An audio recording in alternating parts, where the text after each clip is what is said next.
It's refreshment time, folks. Have to return some videotapes. Are either one of these any good? I don't watch movies. Do you like scary movies, Sydney? You have a TV? No. I just like to read the TV guide. Read the TV guide. Don't need a TV. Books, records, films, these things matter. Call me shallow. It's the fucking truth. Over 1,600 titles, each for rent at just $2 the first night, and only...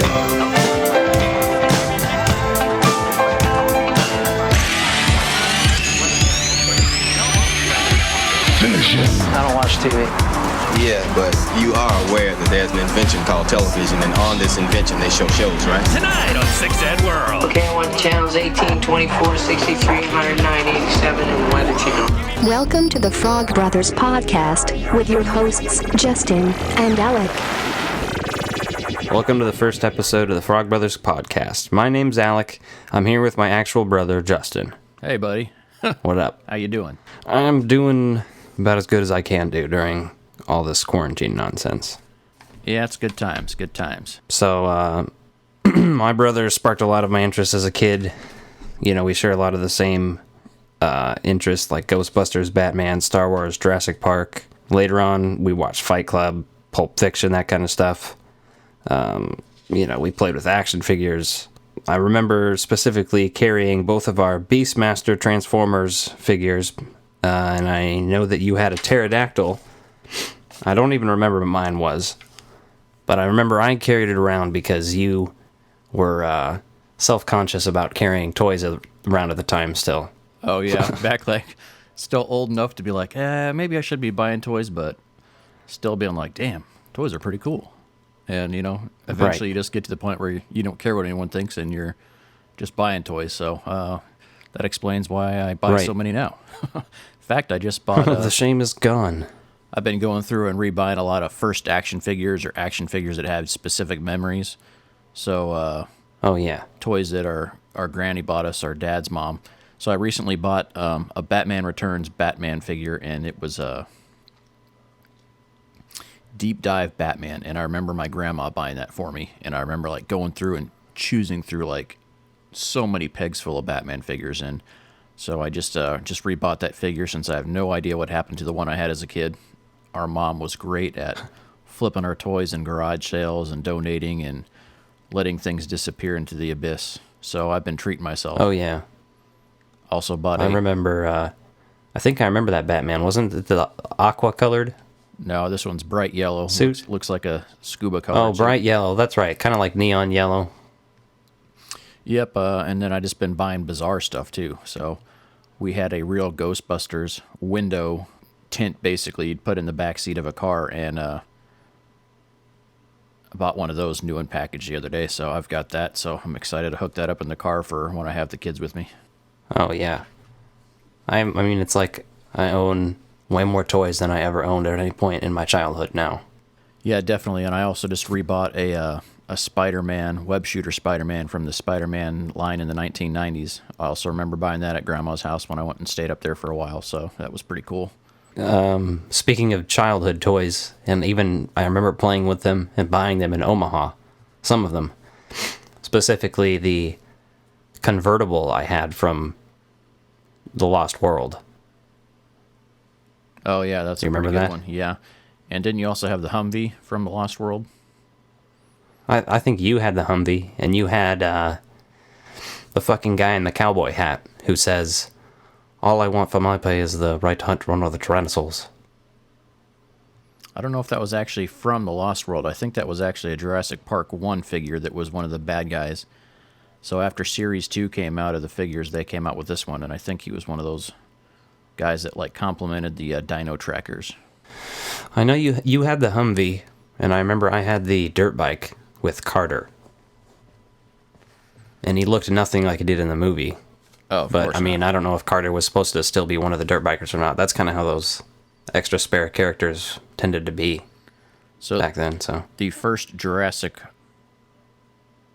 Park The Lost World toy I bought was Ian Malcolm with a glider. I remember my friend Joel, and I used to always get a bunch of stuff as it came out, and so he had bought some stuff and found it in stores, and then I remember going, okay, went out and picked up Ian Malcolm, and that was the first one I had, but I don't know what happened to that either.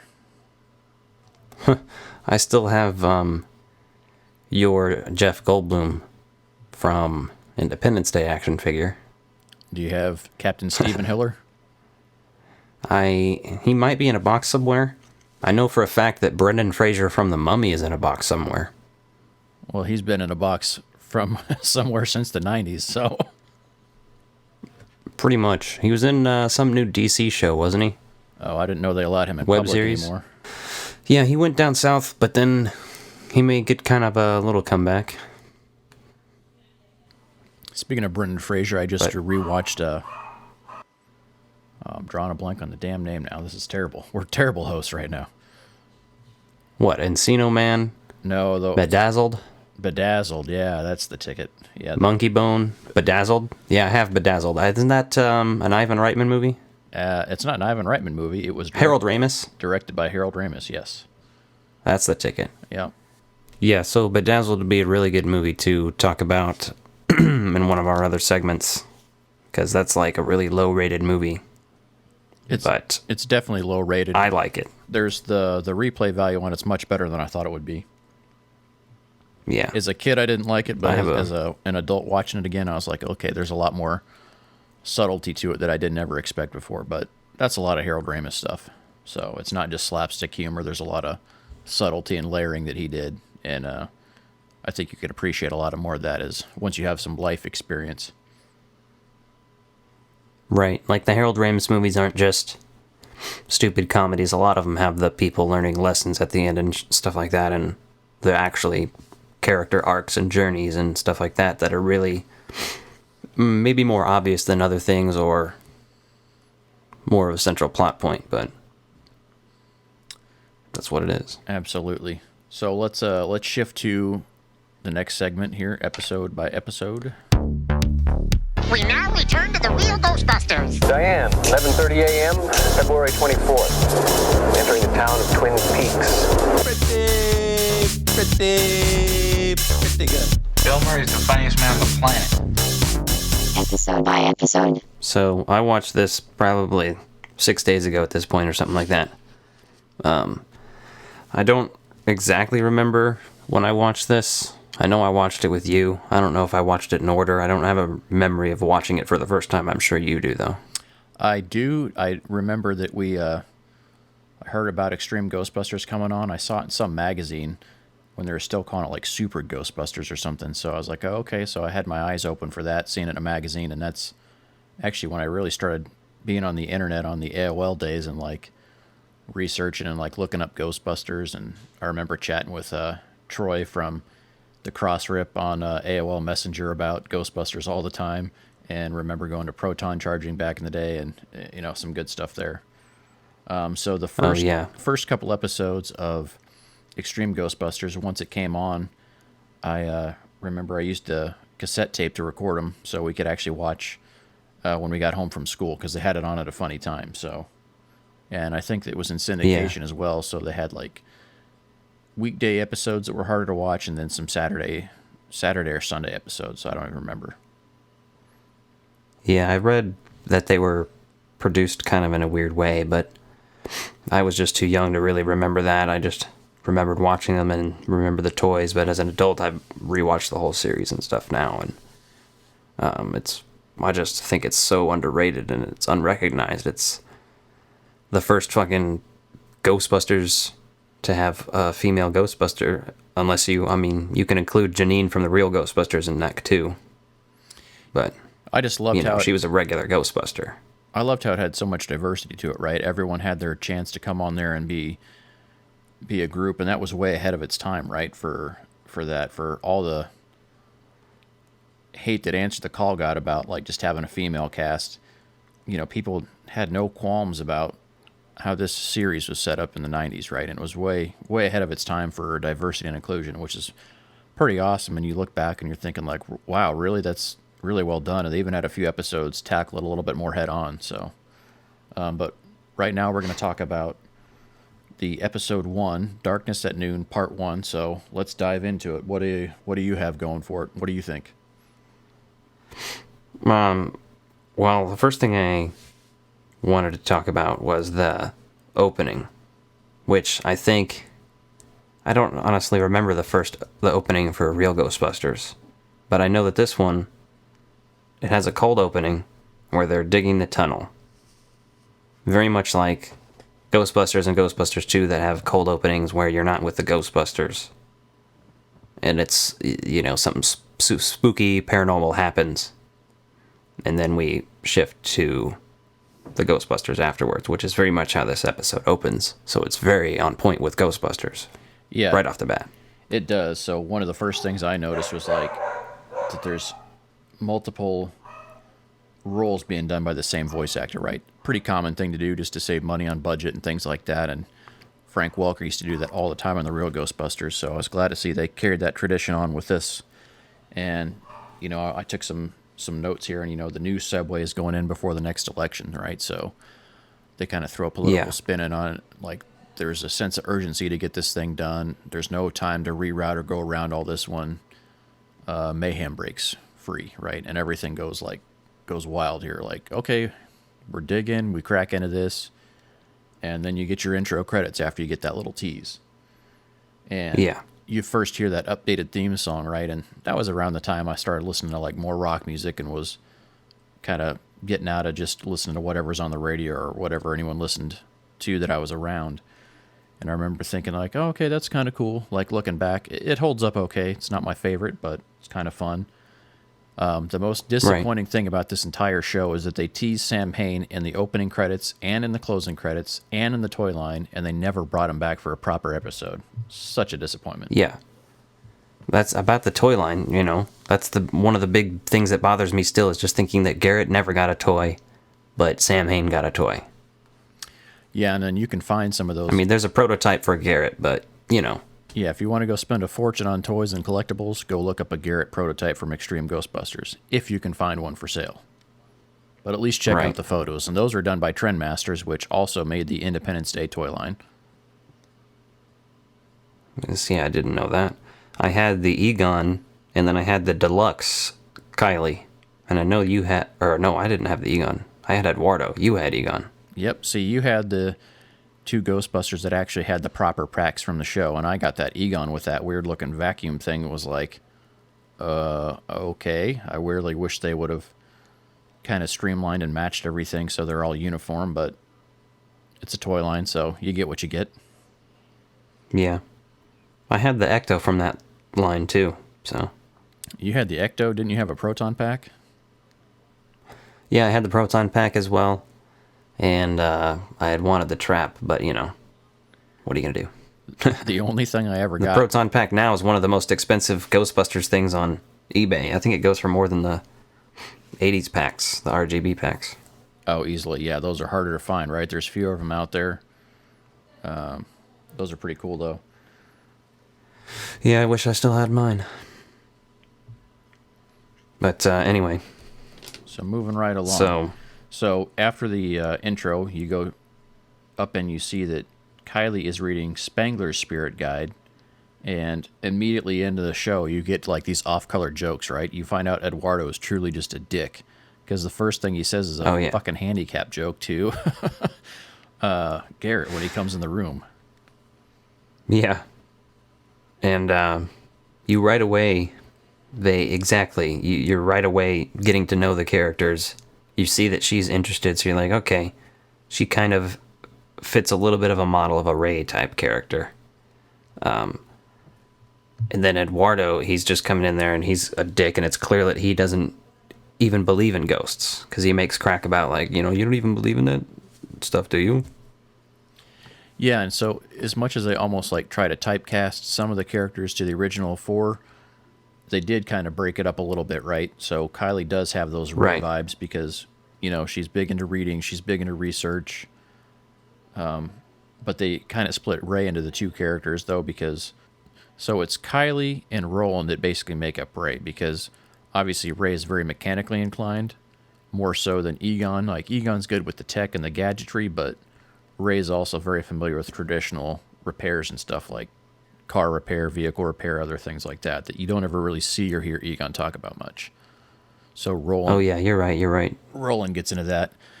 I do like how they didn't make Eduardo like a direct Venkman ripoff. He's more of a kind of in the same vein, but he's truly his own character, and I thought that was really well done.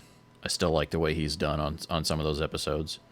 And, you know, later on they get into some way better backstory about him as a person. Oh, yeah, for sure. And I related to him so much as a kid when it was, like, revealed that his biggest fear in one of those later episodes is that, you know, he fears his own death. Oh, absolutely, yeah. That's definitely number one on your own list. At least it was for a while. Hopefully you've conquered that demon, but... Oh, yeah, I'm not too worried about that now.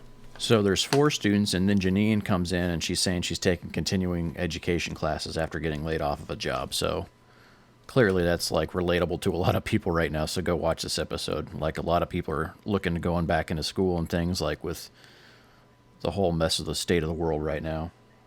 So there's some other cool notes and tips and nods and things like that happen in there. So Rockefeller Center is animated in this episode, which is pretty cool because that's like a nice nod to Ghostbusters 1, where they do the running through the montage scene. And then Tobin's spirit guide is on the table by the beacon that Kylie winds up stealing. There's another... Oh, yeah, I didn't even notice that. Awesome little nod there that Slimer kisses Egon like he kisses Janine in the Real Ghostbusters opening credits. So I thought that was a pretty cool thing. And now it's funny just seeing the firehouse again, animated, obviously slightly different, but I like the animation style of the show because it's dark and it, if anything, reminds me of Real Monsters and Batman, the animated series. Oh yeah, and the color palette is very 90s-esque, right? There's a lot of shows that were in that like dark, you know, they removed a little bit of detail, made it a little bit darker, a little bit scarier for a show that you didn't normally expect like that. Like Real Ghostbusters had some moments, some good ghosts on there, but just the color palette and the overall tone like made you feel like you're really in New York. It's like really dirty, it's gritty, it's underground. So I thought that was really well done on the show. Yeah, I think it was animated by the same people who did you say the Men in Black show? Yeah, that was the Men in Black show, I think. And I think the Godzilla show, too. It was. The movie, the animated series. Yep, yeah, that Matthew Broderick. Like, I love you as Ferris Bueller, but good Lord, what did you do to Godzilla? Yeah.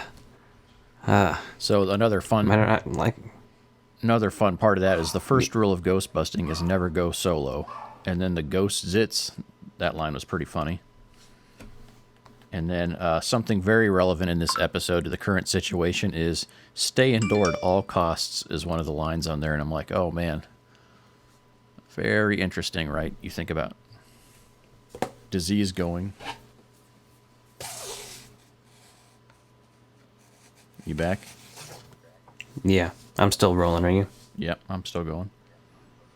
Alright, we'll just edit to here. What were you saying? Oh, so I was going over some notes. Let me get back there just a second. So I said the first rule of ghost busting is never go solo, and then those ghost zits were funny, right? So you're talking about like basically a ghost virus or infection going on. And one of the lines that really stood out to me right now that any other time of the year wouldn't have mattered, or any other viewing wouldn't have mattered, but they're like, stay indoors at all costs, right? And so you're thinking like, oh, very similar to this situation, like stay indoors and binge watch all of Extreme Ghostbusters on Hulu. Right. And the only thing I'm willing to, like, go out of my way and risk disease for is ass, just like Eduardo. Because he about gets wrecked by Kylie. Oh, yeah. Yeah. You forget about that, right?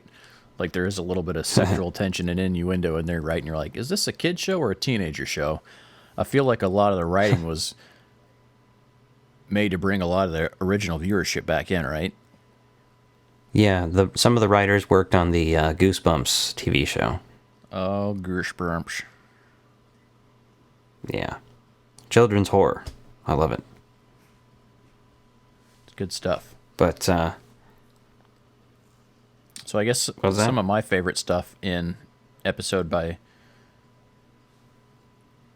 some of my favorite stuff is just the way they show all the classic Ghostbusters equipment in there, right?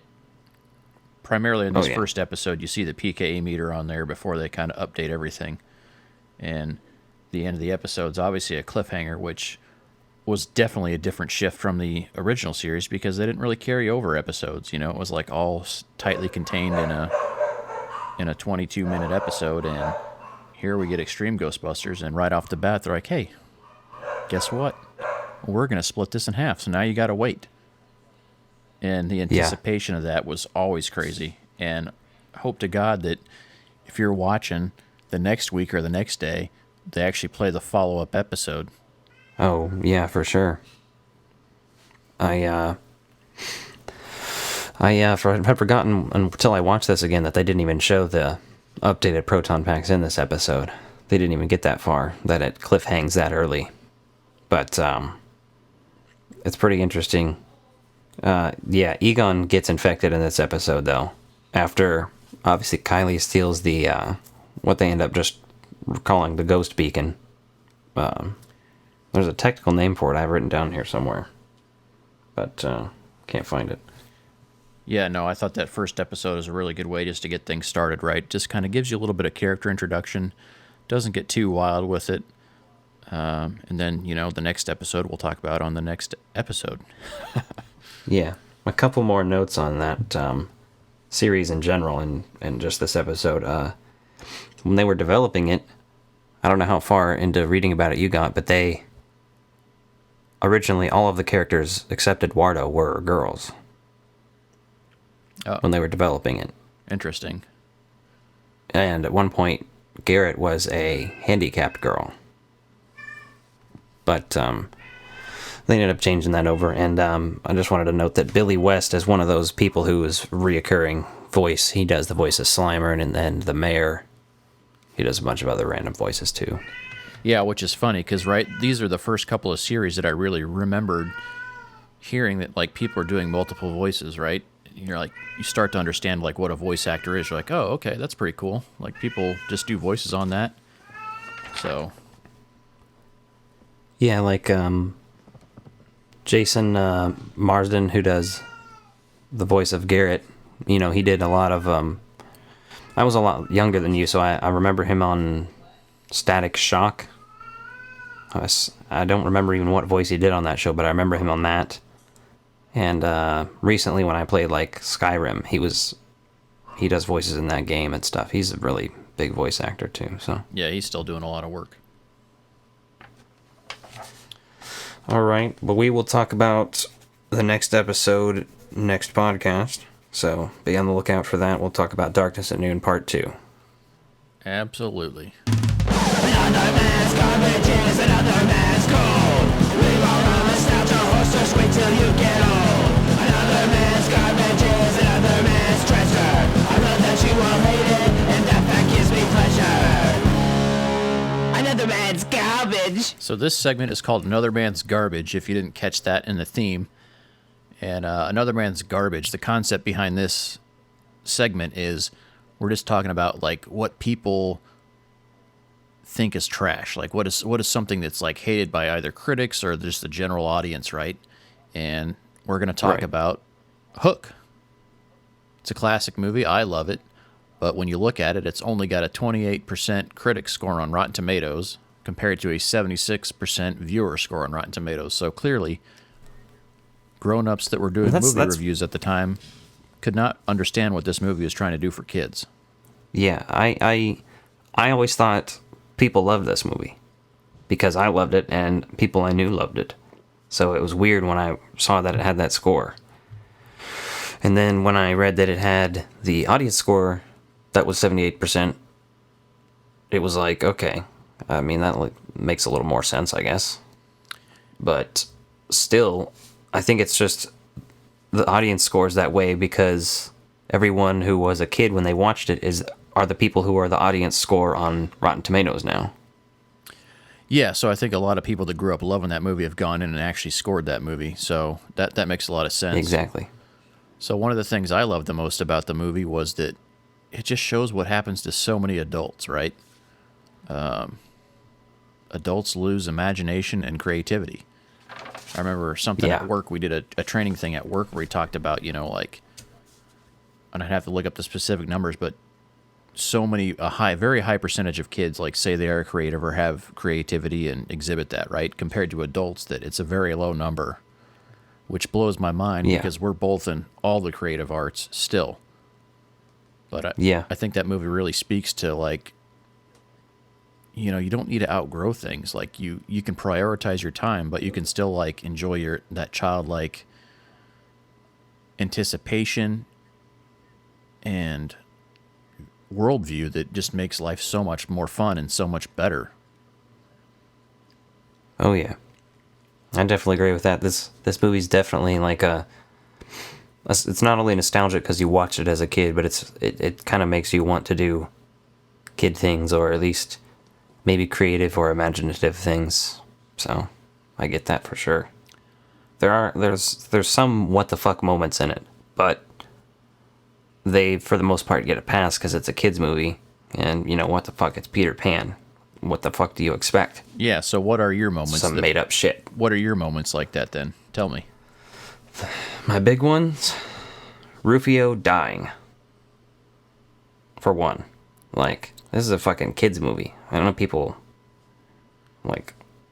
Yeah, that is pretty... what the fuck a little bit. That is a very dark moment in there, right? Okay, so you see Rufio's like there trying to help Pan, who he was very resentful of for most of the movie. Like, hey, this guy's coming in trying to take back over, and he's like, I've been the one that's been like keeping you guys together and running the show for such a long time. And, you know, then he sacrifices himself essentially.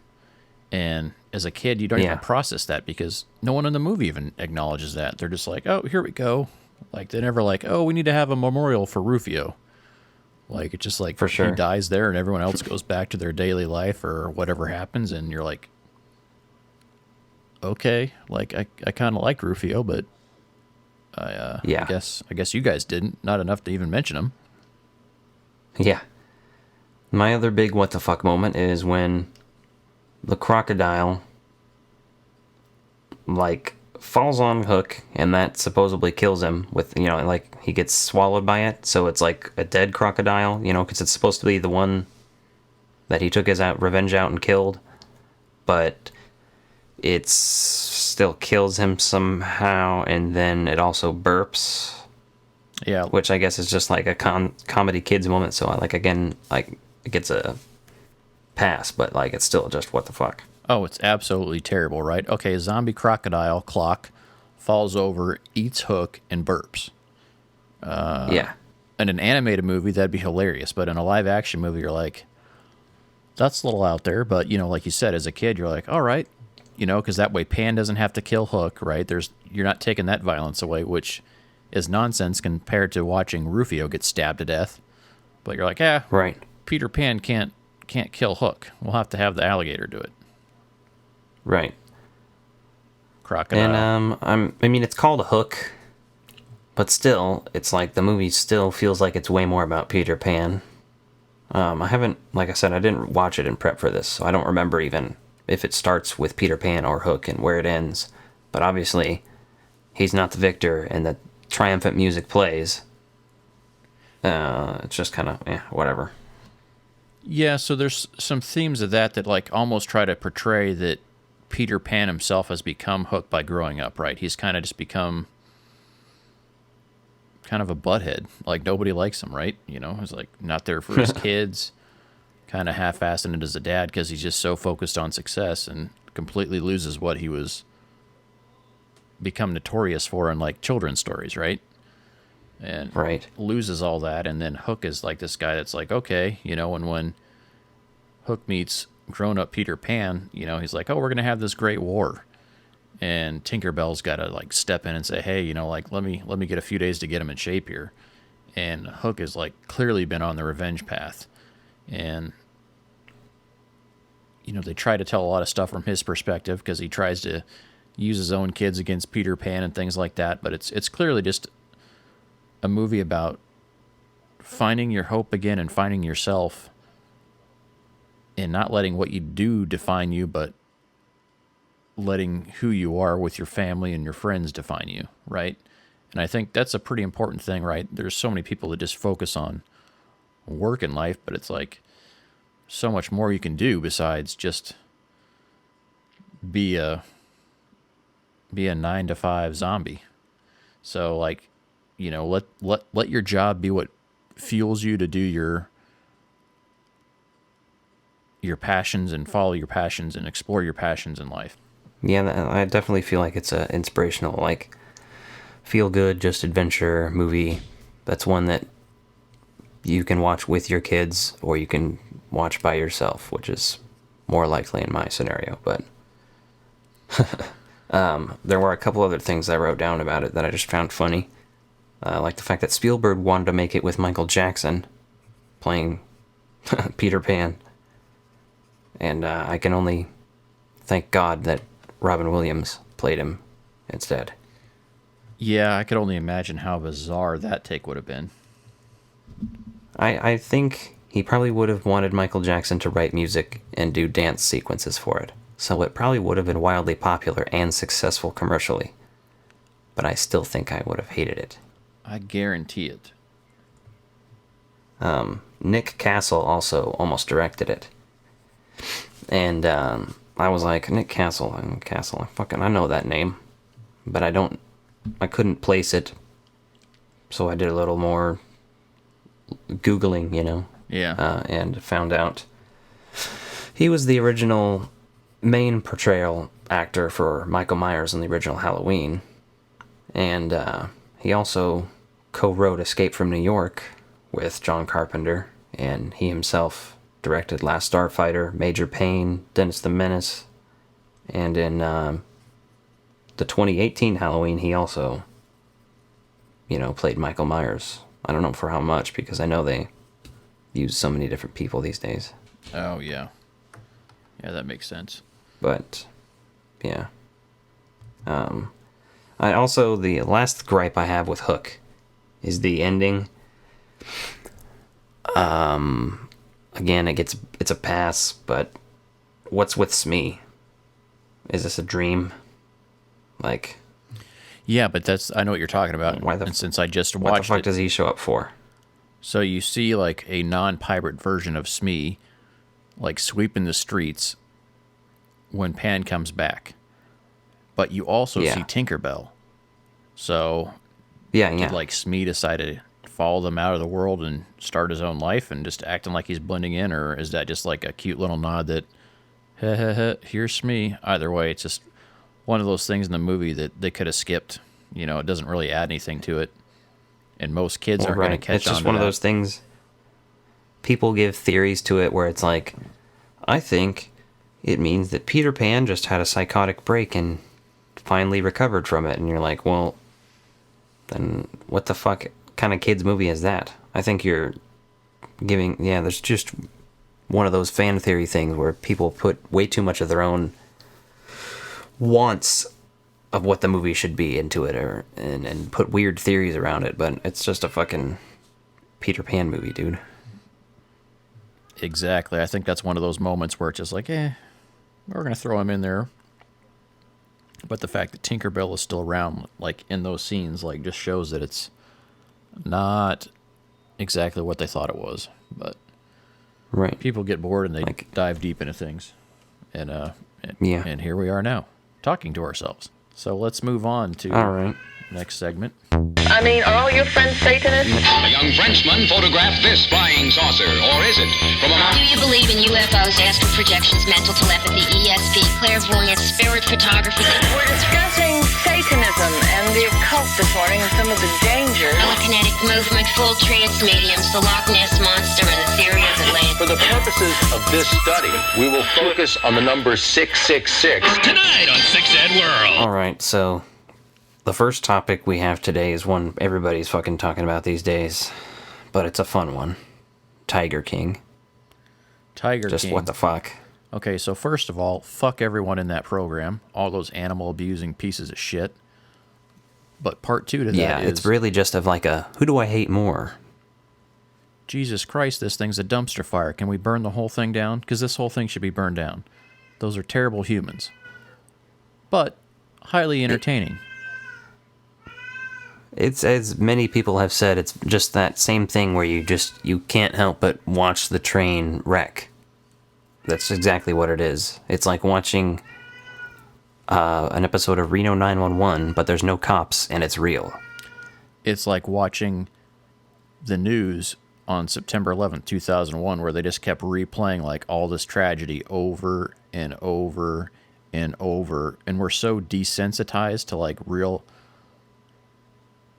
acts of violence and real harm to people that for the most part people are just looking at this as sheer entertainment. Now I watched it and there's a lot of amazing stuff in it, just from it's constantly one-upping itself, right? You know, everyone has that friend that's always like, you tell a story and they've got a story that's even crazier. Well, this show just fucking one-ups itself time after time after time for 7 straight episodes. Yeah, it's hard to even talk about any specifics of it, but I will try to do a couple of them. Main thing I've noticed from the internet and stuff is that everybody thinks that Joe Exotic is just kind of wacky, and nobody's too concerned about Doc Antle, and they all think Carol murdered her husband. And all of those I disagree with. Oh yeah, they got this show so wrong, man. They could have done a way better show. Now granted, Joe Exotic's fun because he's like... I mean, he's fun to watch, and he's wacky. I'm not denying that. I'm just saying he's also human fucking garbage. Yes, but what I want to know about is Doc Antle. That dude has a fucking cult. That dude is running a sex cult. A sex cult, There's a fucking... That guy is a documentary all on its own takes it a whole new level because, you know, Joe Exotic, people call him a cult, but it doesn't feel anywhere near like Doc Antle's cult. And everyone on that show, including Doc Antle, like, abuse people. Not just animal, but abuse people. Like, they take advantage of these people here that don't know any better, don't have a good education, that want to be successful or want to be famous, and Doc Antle does that and sleeps with them. He even kind of talks about that a little bit, like, oh, I'll give you here's a tiger cub, and next thing you know, like, hey, I'm forcing you to get a boob job, and you don't even know any better because I pick people to be my victim. Yeah. I definitely think he's such an annoying character because you can tell he was all into how he was going to be perceived in this thing, and that's why it's gold that they just show they're filming already, and he's like, do you want to walk up to the door and or should I go lay over here, or is that a good shot? Oh yeah, he's totally like the fucking Road Rules, like MTV style, like, hey, how do I get this shot and make it look really cool on fake reality TV? And he's all over that lifestyle. He's very similar to Joe Exotic in what he's doing, but he's also way more streamlined and intelligent about it. Joe's way more of a redneck, but... Yeah, and the thing is, like, all these people have had to gone through some fucking dark trauma to get where they are. Right? Right. Well, I rewatched the first episode the other day, and I remember Joe talking about how he drove his car off the cliff at the beginning there again. And I was like, oh yeah, that's kind of fucking depressing. Yeah, he had a terrible relationship with his dad, then his brother died, and then I think all that childhood and young adulthood drama, like, just caused him to go fucking apeshit. And he found tigers and latched onto them, right? And a lot of people love animals, right? You can get some of that unconditional love from an animal or from a pet, and he just shows you how to take it to the extreme and be insanely unhealthy with it. So the other person on there is Carol, right? So with Carol, everyone's like, oh, Carol's fine, she's doing this rescue. Well, she was into breeding for a while, and you can say, yeah, well, she kind of went away from breeding, okay? But she's a millionaire, right? She has all this money, yet she doesn't pay any of these people to do any of this work for at her place. So she's like getting volunteers, so she's just as bad as the rest of them because she's just abusing people to get her stuff done now. I mean, I guess you could say that about almost anybody, right? People with wealth and power are always trying to undercut people that are underneath them for certain things, but just insane to see how she's using all these people to take care of her own cats that she has. And it's like, and she's the type that should have been able to give them up to somewhere else or someplace where they could have a better life, because I don't think the conditions there were any better at any of these places. Like, the conditions, Doc Antle's place seemed like the most professional, like, zoo type, but who knows what really goes on behind the scenes, though, right? Like, there's a lot of stuff that I'm sure was not allowed to be seen or talked about or discussed on this documentary. Well, yeah, you heard he made him volunteer to some weird program where they had to come live with him, and then he would lure them into sex and all that shit, I'm sure, and eventually he would probably start giving them money and all their dumb shit, but he clearly manipulated the shit out of these people. Oh, yeah, they're all terrible humans. They're all prime examples of what not to be. And the beauty of it is it shows you that people from all walks of life all over the country are pulling this type of scam. And these ones just happen to interact. Well, that's the thing, is if this was, if all this had gone down in the 70s, I bet Joe Exotic would have found somebody to kill Carol. Oh, hands somebody down. would have killed her. Had this happened, and then he would have gotten away with it. Hands down, 20 years ago, yeah, she'd have had the same fate as her husband did. But the thing is, like, I don't even know if she killed her husband or not. She could have. I don't think it really matters, but he was kind of a scumbag I think it's himself. possible, but I also think, I think it's clearly said that he was doing some shady shit in, like, Costa Rica, I think. Yeah. He was probably fucking dealing drugs or dealing, she said he was selling cars. Well, they were probably stuffed with fucking drugs. Bullshit. But my conspiracy theory on that, and it's crazy and bizarre and out there, but this motherfucker wanted to be John Hammond before Michael Crichton knew who John Hammond was, going down doing illegal shit with animals in Costa Rica. Oh, yeah, that makes sense. I buy that. It's sort of a biological Somebody preserve. had a conspiracy theory on the web that I read that was like, Jeff is her old husband. like he had changed his name and shit or whatever. Interesting. And I was like, that's quite ridiculous, I think, but yeah, so either way. Tiger King, if you haven't seen it and you got nothing better to do at home, give it a shot. But just keep in mind that all these people are abusing animals, so as funny as some of the moments are, there's some like really, really dark shit going on in the background here. Right, you should find some actual cat rescues and donate to them. Absolutely. Go out and volunteer at your local animal shelters. The other thing, I just had another small note here for Six Sad World where a man was told to turn down his music and he chased his neighbor with a sword. I read this, and it happened in Manchester, New Hampshire. In case you're wondering, the sword was 2.5 feet long, and the guy was 47 years old. So he's a Highlander fan. There can be only one. There can be only one. So I was reading, I would go to read this article, and it's maybe a paragraph. And the funniest sentence on there is, no word on what the suspect was listening to. And I'm not making that up. That's what it says. See, that's important. We have no idea why he wanted. Exactly. I mean, are they pulling a Biodome moment and going like, we're going to play the safety dance? I used this technique in Vietnam. I mean, was that intentional? I don't know. But it's a good story. Yeah. I'm really I want to hear the whole story. That would be, it just sounds like a really good watch. And also sounds like something that happens in Tiger King. So. On the next season of Tiger King. Man with the sword chases neighbor over music. I definitely think if Joe Exotic, I heard he has coronavirus. If he gets out of prison, do you think he'd be into me? You want to go play with some Do you think he'd want to be one of my husbands? I mean, because listen to this. If they're doing Tiger King, I mean, they're already talking about doing season 2. I will put on this persona.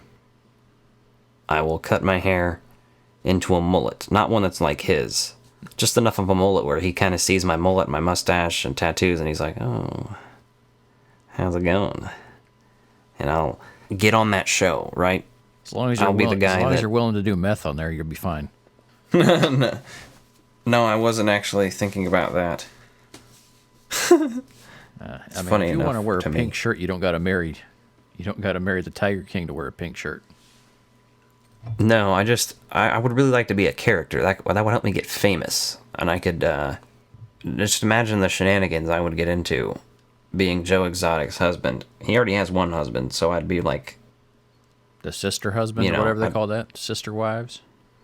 Yeah. I wonder how often he wears the... because he's kind of old. I wonder if he's probably has a bunch of boner pills, though. But he probably puts that padlock on his Prince Albert, quite a bit. You gotta kind of wonder what his old Prince Albert looks like. If you think it looks like his eyebrow ring. This is territory I never wanted to discuss or think, and if I have nightmares, I'm going to call you now. There's just unsettling thoughts, because he's talking about it's Prince Albert, and I'm immediately like, all I can picture is his eyebrow ring barely dangling off there. You're sick, Mob. That's just sick. You think Joe Exotic is cut or uncut? No, moving on. The last thing I have on here is that the stupid sex guidelines that New York City released, I think you saw those. The biggest notes were that feces has been found to have coronavirus in it, but semen and vaginal fluid have not. And they quoted rimming as something you should not be doing right now. And they also recommend you only fuck people that you live with, basically. Which is kind of weird, unless you're married, basically. Or maybe live with your girlfriend, but other than that, it's like... What? Yeah, that's a little dark. Like, you don't know who I live with. I don't want to get into that with you. Right? Yeah, and maybe just practice safe sex. Like, use the dental dam then, if you're still into that. Right. Use a condom. Well, at this point, I think if you were caught by the police on the street, because I know they've deployed a whole bunch of bullshit now, but I know that if you were caught like in the street, say New York City, and you were like, oh yeah, I'm gonna go hook up with this chick, I'm gonna go see this chick, they'd be like, fuck off. Yeah, that's probably not really a priority for most people right now. Yeah. Well, I just mean that the guidelines probably, these guidelines are probably no longer accurate. They're like, yeah, just don't fuck anyone. Yeah, abstinence. They're like, jerk off, you're your safest sex partner. I think it's a good time to move on to our next segment. Top 5, top 5, top 5, top 5, top 5, top 5, top 5, top 5, top 5, top 5, top 5. This is Top 5. So, Top 5, this is a segment inspired by High Fidelity, where they are always talking about their top 5 favorite whatever the fuck. So, today, Justin was in charge of picking the topic, and I'll let you kind of talk about that and why you picked it real quick. All right, so top 5, right? Alec pitched me this idea for a segment. He's like, hey, let's do this top 5 idea. Okay, great. So what do you want week 1 to be? Episode 1. Yeah, I'm not trying to go down anything too crazy yet, just to try to hit that broad audience. I said, top 5 Tom Hanks movies. What are your top 5 Tom Hanks movies? So we'll start with number 1. All right, do you want to tell me yours? Well, we'll go down one by one. All right. So what's your number 1? Screw that. Let's start with 5 and work up to 1. We need a little anticipation here. All right. Yeah. Tease it. Just the tip. Give me just the tip. So just the tip. What's the number 5 for me is A League of Their Own.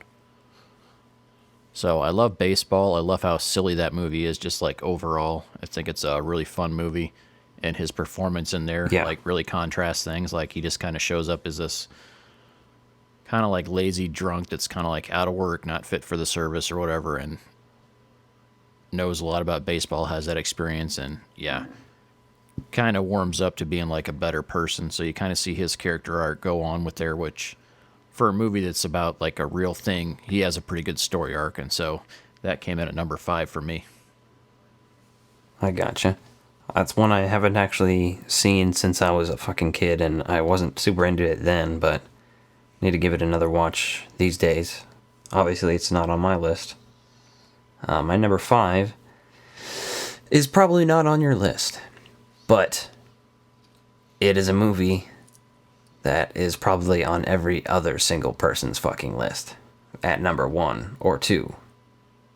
And it's only on the list because out of all the Tom Hanks movies, if I'm just being honest, it's one that I've seen the most. It's one of the most rewatchable ones.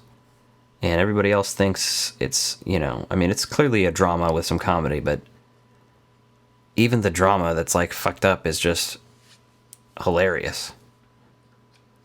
I'm obviously talking about Forrest Gump from 1994. I must have drank me about 15 Dr. Peppers. Right. And that's a good joke. Anytime you gotta go to the bathroom, like you just say that somewhere, and people understand what you're talking about. They just inherently know, like, oh, this guy's gotta go. Yeah. The movie's in the Library of Congress. I watched it all the time at our grandma's house, the same grandma you were talking about earlier, so it's kind of just connected to me that way, even though it's obviously number 5. I like Tom Hanks movies better than that. Yeah, I can agree to that. I enjoy that movie to some degree. It's just not in my top 5, right? I guess for me, right, it's just one of those things that's so played out that I enjoy it. I've seen it a million times, but I just think there's better performances by him, in some movies that I enjoy better. But yeah, there's definitely some good moments in that one, so I could see why that's on there. I mean, place has its own damn restaurant chain based off of it, so try to keep that out of the pop culture zeitgeist and let me know what you think there, because you're not going to find people that don't know what that is. Yeah. What's your number 4? So my number 4 here is Castaway. Really enjoy Castaway, right? And I loved how they filmed that movie. Even before, like when it was just coming out, they talked about how, they filmed part of the movie when Tom Hanks had a little bit more chub on him, then took some time off. Oh, yeah. Lost a bunch of weight, and then they went back and filmed the other half of that movie. And that movie right there is just a pure demonstration of a good actor. Like, right, he's basically doing like a one-man stage show on an island with himself, and you feel for the character that he has, and you love the depth and everything he goes through, and like you try to put yourself in his shoes and like see what that would do. And I think some of the things that are lost in that movie is just your overall will to survive, right? Because ultimately that's what that movie's about. It's like, how far are you willing to go to overcome an obstacle? And I think that's just like a really great story of someone overcoming all the odds, surviving, and going through that journey. Like, it really feels like you're along for the ride for that. Yeah.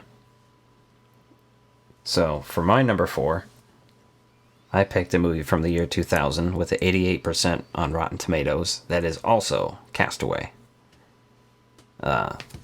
Castaway is one of the most rewatchable Tom Hanks movies for me, and it's what I think of when I think of Tom Hanks.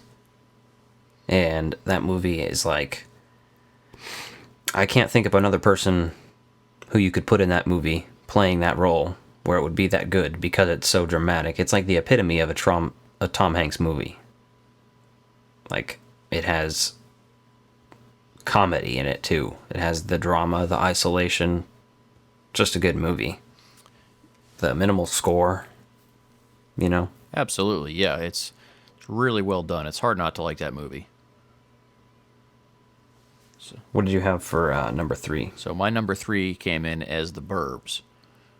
And gotcha. It's, for me, like, I just have so many good memories of like some cheesy 80s movies. And my next couple movies are probably going to be in that range there.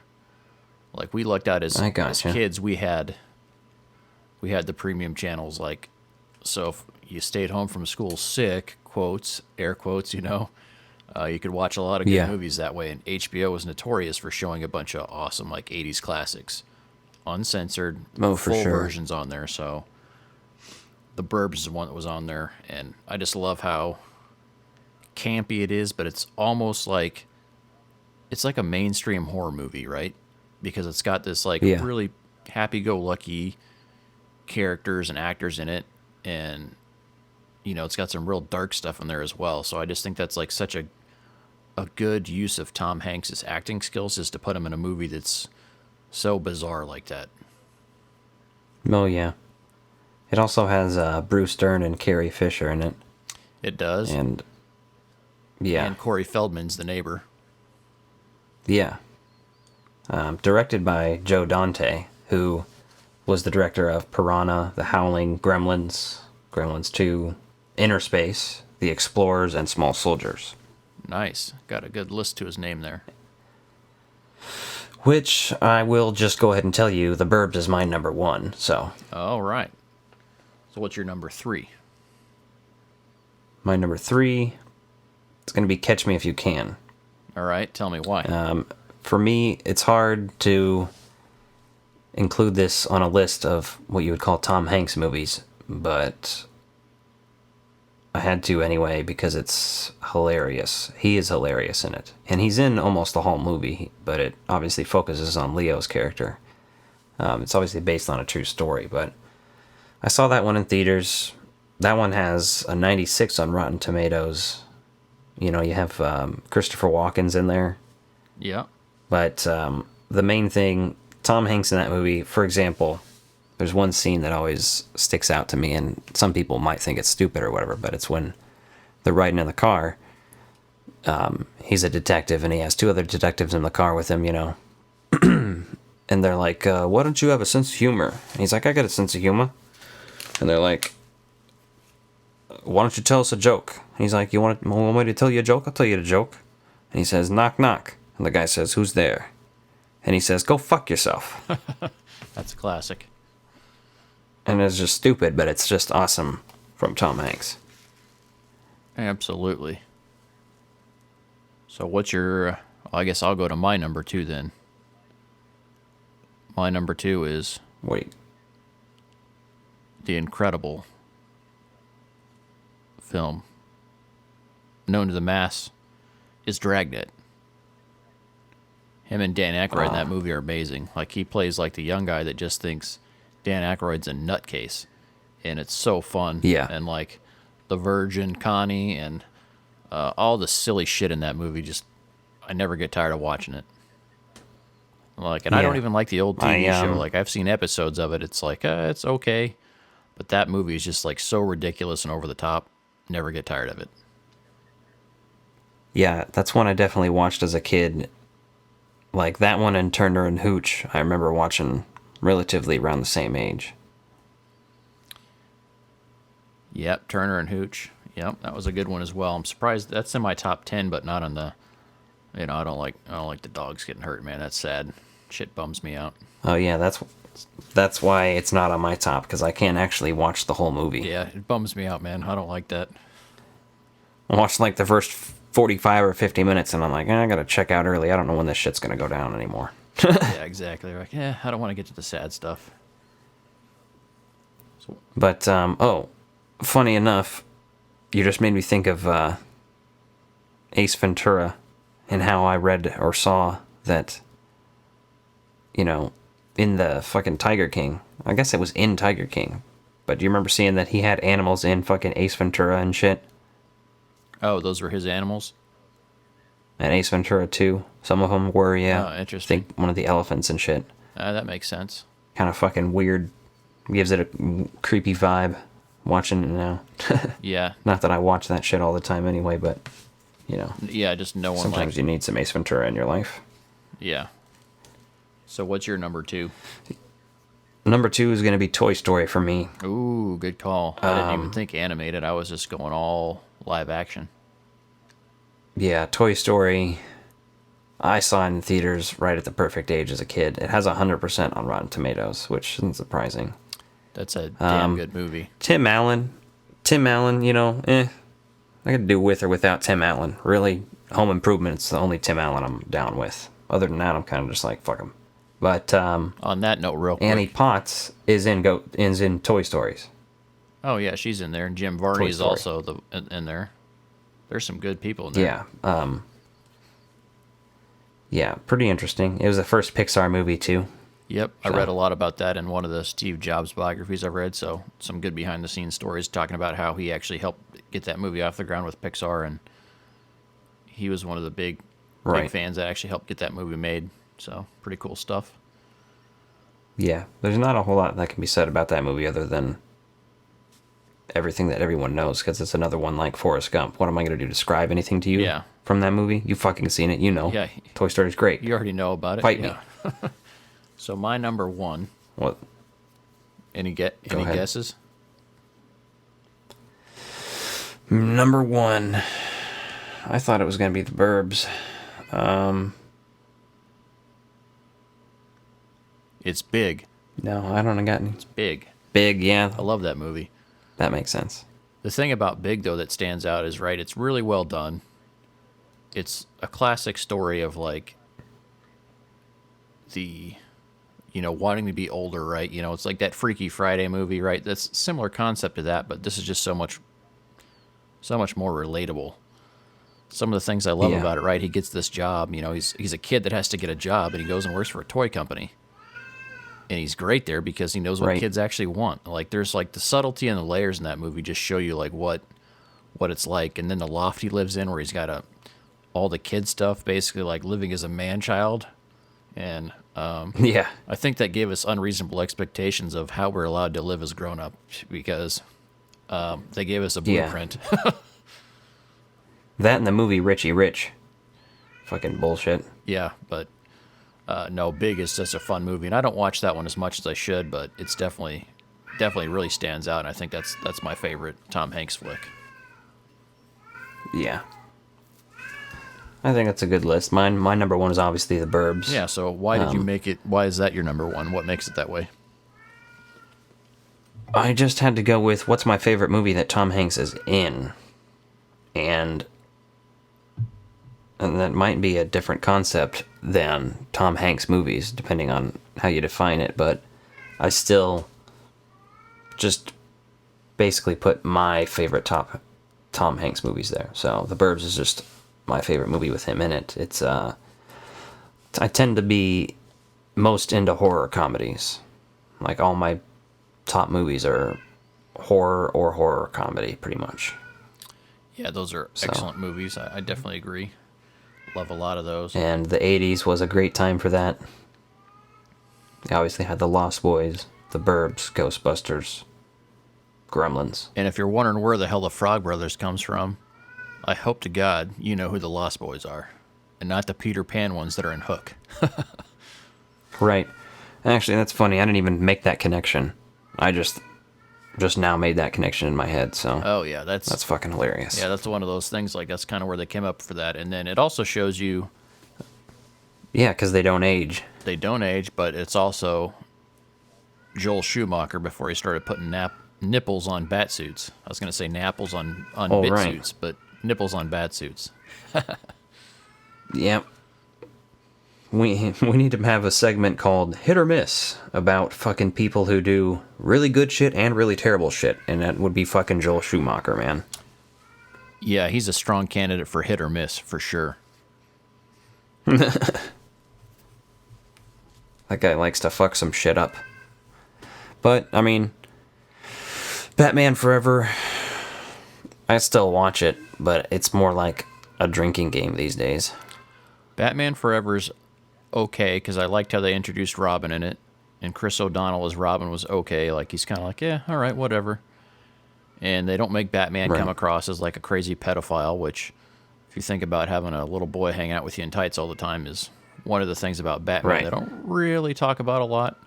Kind of like getting Tiger King vibes from that now that I think about it, but I'm gonna try to block those thoughts out and not let that ruin Batman for me.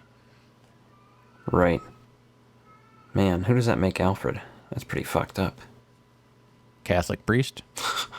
No, I hope not. You know, you can't say anything bad about Alfred. Hey, speaking of what, you want to go? You want to go off schedule here real quick? You know what really grinds my gears? What's that? Is all these badass VHS tapes, right? We got all these amazing VHS tapes we grew up watching. Yeah. And these bastards that put out the DVDs don't give me the same fucking advertisements on the goddamn DVD, Blu-ray, or digital copy. When I turn on Ninja Turtles, I want to see that goddamn commercial for Pizza Hut where the kid's playing baseball. Like, I could practically sing you that song right now. I play right field. It's important to know. You got to know how to catch. You got to know how to throw. That's why I play in right field, out where the dandelions grow. Same thing. I know what you mean. There's definitely ones I remember. You remember the like the badass Batman one for Warner Diet Brothers Coke? ads for Batman. Yeah, I was about to say. Oh yeah, all the Batman swag on there. I wish they did that stuff more, man. Like put that to the beginning of a movie for me. I'm all for it. This shit's fucking hilarious. Yeah, or Casper. Casper on VHS has one for, I think, Coke. Might be Pepsi. Fuck, I don't know, but I think it's Coke. Need to watch that though. Yeah, no, the one on VHS. The one on Batman '89 is amazing because it's Alfred calling in about going and picking up. He's like, yeah, he has a rather distinct vehicle. And you have the VHS of that? If you do, watch it. But that's what really grinds my gears this week is the fact that all this cool shit that gives me so many memories, they don't put on the newer copies. Like half of that's what made it memorable for me. So give it to me. Oh yeah, like I had well actually by I had I mean we had. I don't fucking know who bought it, but you remember that old Power Rangers VHS? All the fucking toys for the Power Rangers, the commercials for the Power Ranger toys that they showed. Oh hell yeah, because I had the so back before they Too Hot to Handle. Yeah, that was before they actually released full seasons of shows, right? So I remember I got, you know, they had like different tapes with 3 episodes each of different colored tapes for like each different Power Ranger. So I think I had the Red Rangers, the one that came with Day of the Dumpster, the pilot. And I think I got 3 of those for one of my birthdays. Must have been 4th grade, I think, is when I was watching that. So I was definitely a pioneer on the Power Rangers trend. Yeah. I remember the creepy clown episode, too. Something about that, anyway. I rewatched some of those pretty recently, but they're not all highly rewatchable. No, definitely not. And you want to talk about things that they wouldn't do now on shows and movies? We should have a segment about that as well, but Bulk and Skull. You're calling the fat guy Bulk? You can't just fucking call a fat guy Bulk anymore. That's not allowed. That's not socially acceptable. Nowadays, they'd have to actually give him a name. And here's these, like, potential teens, and you got these social outcasts that, yeah, they might be bullies themselves, but they're also getting bullied by everyone that calls a kid Bulk. That show, like, the sequences they filmed for it always felt like Saved by the Bell and shit to me. Oh, definitely Saved by the Bell. Like, cheesy, bright colors, locker rooms. And the most amazing part of those first couple seasons is all these assholes walking around in the same color outfit that they fucking morph into. Like, no one puts that together.